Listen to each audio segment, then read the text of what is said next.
It's working. Wonderful. Welcome to the Souls of Many podcast. I am your host, Bridget Chapman, and I have a wonderful guest with me today.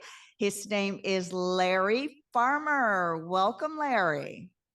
It's good to be here, Bridget. All things basketball right now, all things basketball.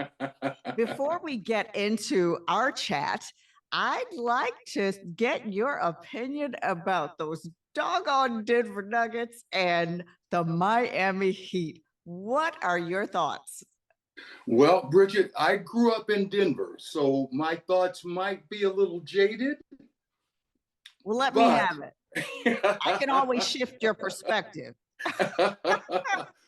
It was so exciting. And when Denver plays as a team and they don't rely every trip down the floor on Joker to make a play, then they play a lot better. When that ball gets spread out, then they can go to their two isolation players, when it gets down the stretch. I love Miami because they're a gritty team. They don't play pretty.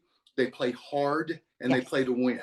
Yes. And that's why every game that they played has been so close. This is a wonderful championship matchup. I am a forever Laker fan.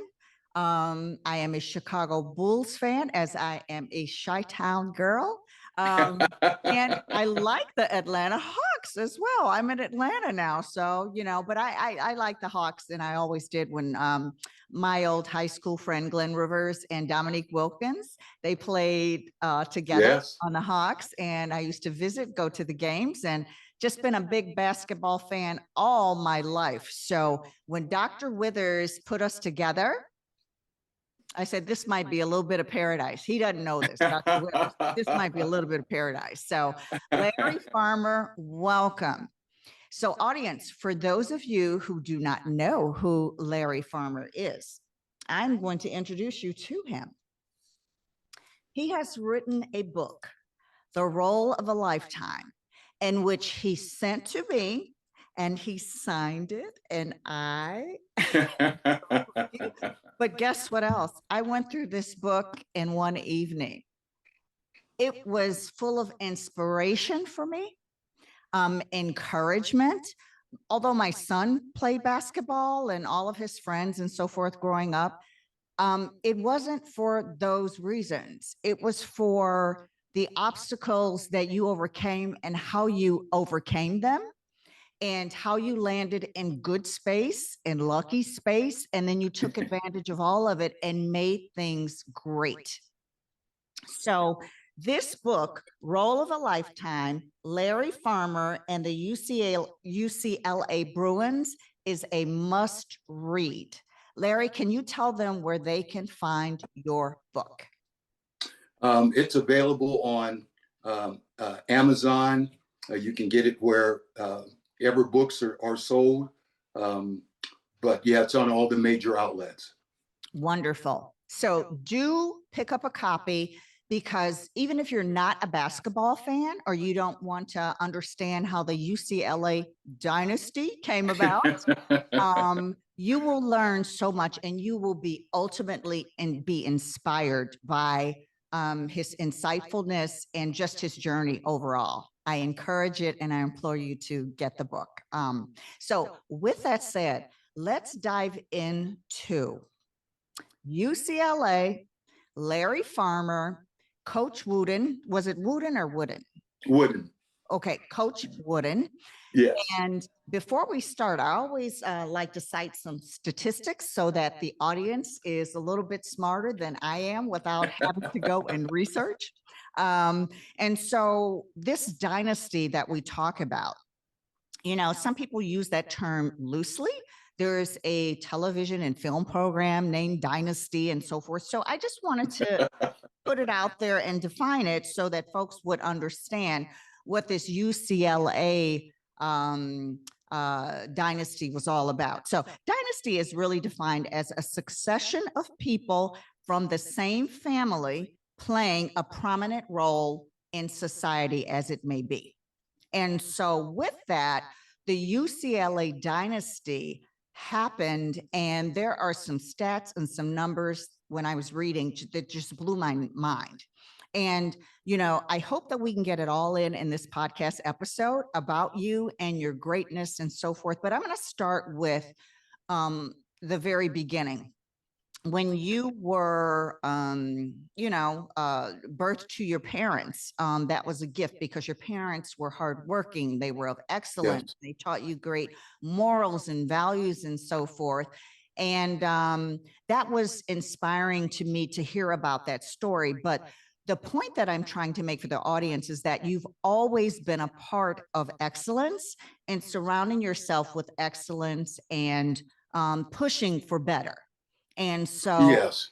understanding that just struck a chord with me and in my heart, because at the very fundamental of humanity, I think that's how we get greatness that to come about, and working collaboratively as a team, and basketball is a great team sport.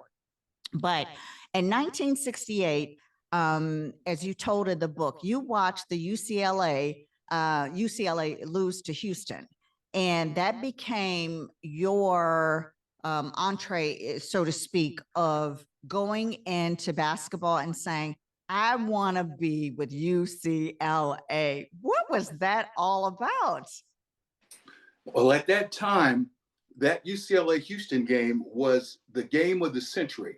It's still called that because it was the first time that a college basketball game was played in prime time, and it wasn't, for the national championship. And you had undefeated number one versus undefeated number two. And we didn't know it at the time, but you had Elvin Hayes, who would go on to be a great player with Houston and a Hall of Famer, and of course, Kareem Abdul-Jabbar. And I hadn't seen a game like this ever. No one had. And when that game started, I was watching it with my mother and father, and there was just something mystical and magical about the way UCLA played. I knew a little bit about them because they were on the cover of every basketball magazine in the preseason, ranked number one.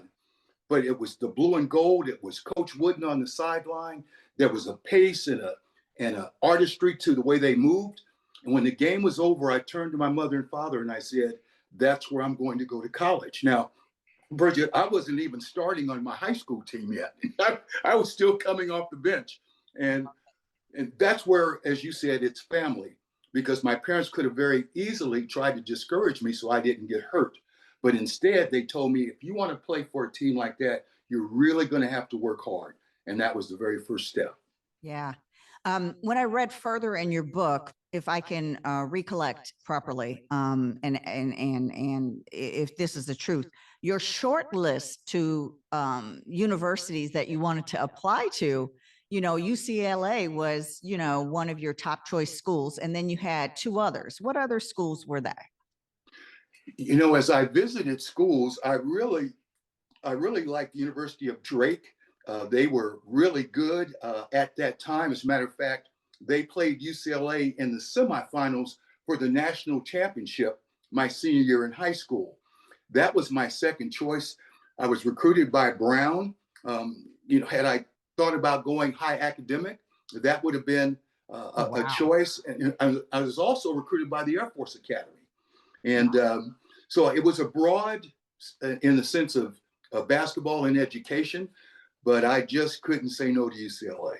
Yeah, UCLA was in your gut. It was in your genes. It was something magical about it for you, and you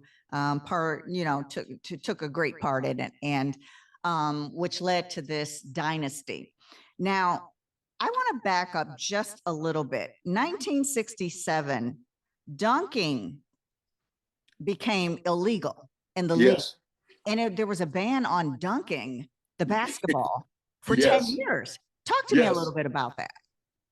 Well, the NCAA thought that then Louis Alcindor, later Kareem Abdul-Jabbar, was much too dominant. And because no one could figure out a way to stop UCLA, much less stop him, they thought if they outlawed the dunk, it would level the playing field somewhat. And all that did was give rise to Kareem's sky hook. Instead of dunking the ball, he developed arguably the greatest shot in the history of basketball. Absolutely. No But they took stopping it him. out. And Yeah. today, I looked at the game. I watched the game yesterday. And for those of you that don't like basketball, I don't know if this is the podcast episode for you because I was going bananas. And, there's quite a bit of dunking in there. And, I just thought, I go, wow, they banned dunking for 10 years. That was crazy when it was just a fun fact for me to hear about and just want to learn a little bit more on that. So you've given the backdrop on it. So that's very interesting. But the thing of it is that you can't stop excellence. You can't stop a force. No. When Michael Jordan was out there, I was like, I'll be doggone. I was in Chicago, so I partied with Michael Jordan. I was on the set. I was on the scene, so to speak. I didn't party with him per se, but he was at the parties that I attended. But Right. oh my goodness, the guy used to jump so high. It was like he was flying in the air. So I'm like, maybe in 1967, they would have banned that too. You can't go up like that. Could you imagine watching Dominique Wilkins not be able to dunk? Absolutely. Absolutely. So, I'm glad the times have changed and the sport has changed. I have to jokingly say this about your book, your next book. I'm going to give you 2 titles because I'm convinced you're going to write 2 more. The one is going to be called Rhythm and Momentum, and the other one is going to be called Shorts and Tube Socks. Watching the uniforms, I was like, are you serious? I was laughing so hard. I go, these shorts are so small. And the tube socks are massive. Bridget, there's a rumor, and I don't know if this is true or not, but there's a rumor as to why trunks got longer and longer and longer. And it has to do with Michael Jordan. And the rumor was when he left high school and went to North Carolina, he was superstitious.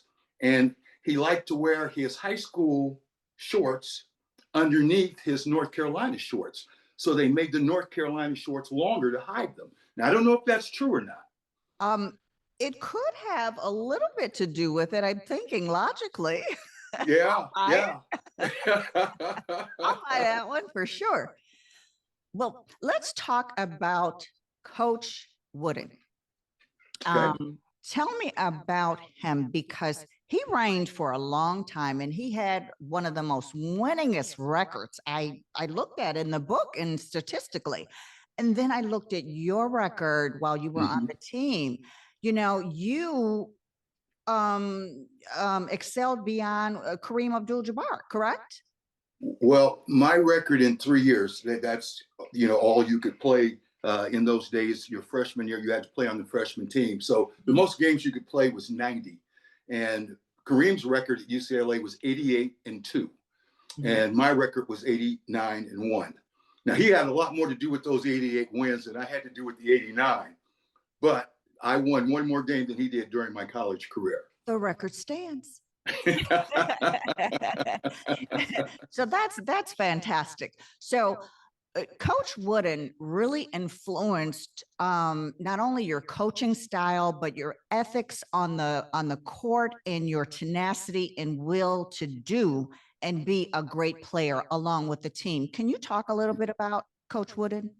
Yes, Coach Wooden was an old high school English teacher, and his approach to coaching basketball was very simple. As a matter of fact, he would often refer to the basketball court as his classroom. And he taught that if he taught fundamentals and team play and got the team in great physical condition, that you would always have a chance to win. He just wanted an effort and he wanted you to play consistently as a team. What I found when I went to play for him is regardless of how talented the players were, and we obviously had some great players, his attention to detail to make sure that we passed the ball with 2 hands. We always gave a target to catch it. We rebounded with 2 hands. We pivoted on the right foot. All of those little things that a lot of coaches today will teach that first day or second day and then move on. We did those on the first day of practice and we did them on the last day of practice. Wow. And it was his attention to detail and stressing the fundamentals And that, those things make a tremendous difference amongst yes, the team and how the yes, team delivers on the court.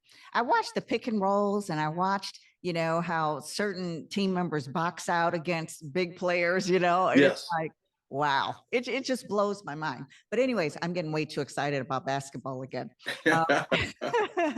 Um, I know that Wooden influenced your life. I know Yes, that in the book that you were so grateful that you got to speak with him one last time before he passed. yes. And that just shows that relationships and bonds that are built, that are true, they stand the test of time, and they stand and they surpass, so many things that are going on negatively that impact our world today, that two people could stay in contact with each other over the years. You may not have talked to him every day or whatever, but he was in your heart and you were in his, and he had a great influence on you. And that's just fantastic. No doubt. There's a relationship and call all players boys. You didn't fully appreciate the things that he was doing for you on and off the court until you got a little older. And then you look back and say, he taught me a lot of basketball, but he taught me much more about growing into manhood and adulthood. Sure, sure. I can totally relate and understand that. There are some fun things in the book also, The Role of a Lifetime. Um, Reggie Miller, you recruited Reggie Miller? Yes. Wow. Wow. That's crazy. That's crazy. I'm sure Reggie has a lot to say about that today. He changes the story, but I wanted to get the story straight, so that's why I wrote about it in the book. But he was a terrific young man, and he was going to be successful. I knew he could shoot the ball when I saw him play in high school. We would joke as a staff that Reggie was the second best player in his household because Cheryl Miller, his older sister, was better than he was Oh as a my shooter. gosh. That's crazy. And they were probably all so tall and Yeah. just so talented that, you couldn't miss the talent on the court. You just couldn't miss it. And what he became in the NBA, I knew he'd be a good player, but I had no idea he was going to be a Hall of Famer and one of the best shooters of all time. Wow. Amazing. Amazing. Well, speaking of Hall of Fame, UCLA Dynasty, Larry Farmer, all of that. So tell me about that. You know, being inducted into the Hall of Fame at UCLA was, without a doubt, the highest sports honor that I'll ever receive. And I had to get my arms around it. There are people in there like Arthur Ashe and Jackie Robinson, Kareem Abdul-Jabbar, Dr. Ralph Bunche, who won the Nobel Peace Prize. And Oh, yeah. I'm certainly, my contribution to the school wasn't anywhere near theirs, but to be remembered for your hard work, your effort, the way you carried yourself. There's so many aspects that go into being nominated and then inducted into the Hall of Fame. When I walked in and I saw my name on that wall for the first time, I got all choked up like I'm getting now. Wow. But it was really special to see that all of my contributions, starting back when I saw that very first game on national television, sitting in the den with my parents, to go from there all the way to the UCLA Hall of Fame was just truly a blessing. And that's one of the reasons I wrote the book. Yes, yes. And it's very well written and it's easy to follow. I also wanted to mention that you were drafted to the Cavaliers. It was a short stint, and then you played abroad. You came back to head coach UCLA. And I mean, those things are no small feats. So talk just briefly about that. After, sometimes in life things happen for you, and at the time they're happening, you don't know if it's a blessing or a curse. But for me, it was a blessing. When I got released by the Cavaliers, I went back to UCLA and I worked for 1 year as the graduate assistant coach, which gave me 1 year of coaching experience. Then, Bridget, I played overseas. Coach Wooden retired while I was overseas. The new coach that they hired, Gene Bartow, wanted to hire a former player that played for Coach Wooden, Yes. that had some coaching experience. And so that label fit, my background. And so I was hired at UCLA with 1 year of experience to be a full-time assistant coach. And 6 years later, Coach Bartow retired after 2 years. Gary Cunningham replaced him. He retired, following Coach Wooden. It was not an easy thing. And then Larry Brown, Hall of Fame Larry Brown, he stayed for 2 years. 6 years after I started, at 30 years old, I was named the head coach at UCLA. And so you talk about a whirlwind. Yes, yes. I mean, those are accomplishments, like I said, are no small feats. And being inducted into the Hall of Fame, NBA, playing abroad, head coaching UCLA, those are tremendous accomplishments. You, my friend, are accomplished. And don't you let anybody tell you otherwise, because Bridget said you are. But you know that you're in the Hall of Fame, so that's just tremendous. And then you got bragging rights with Reggie Miller, and he can talk trash with you on any given day, because I'm sure he's got a story to tell about that. I've read about that in the book as well. But I want to leave our audience with this book, because I want them to go and find it wherever fine books are sold. And it is Role of a Lifetime by Larry Farmer. And it's all about inspiration, encouragement. It's about the UCLA basketball dynasty. And it talks about so many players in there. And it's got great pictures. That's where I got that title, Socks and Boots. Oh my gosh, I can't. But Mr. Farmer, thank you for coming on the Souls of Many podcast. It's been a blast. I'm sure we're going to have time to talk basketball in the near future. And I got to tell you, if we ever go to a game together, I'm quite the trash talker. So just brace yourself for that. But at any rate, I appreciate you coming on the podcast and talking about your life, UCLA. And is there anything that you would like to impart on young players that want to get into anything, but more specific basketball, that would be helpful to them? Yeah, and that is really the heart and soul of the book. Aim high and don't be afraid to fail, and work hard, because there really is a pathway to success. And don't be deterred. And sometimes if you even fall just short of what you thought were your goal, you're going to be a success anyway. But dream big and work hard. 100%. Dream big, work hard. Larry Farmer, thank you. This is the Souls of Many podcast here on YouTube with your host, Bridget Chapman. Have a great day, everybody.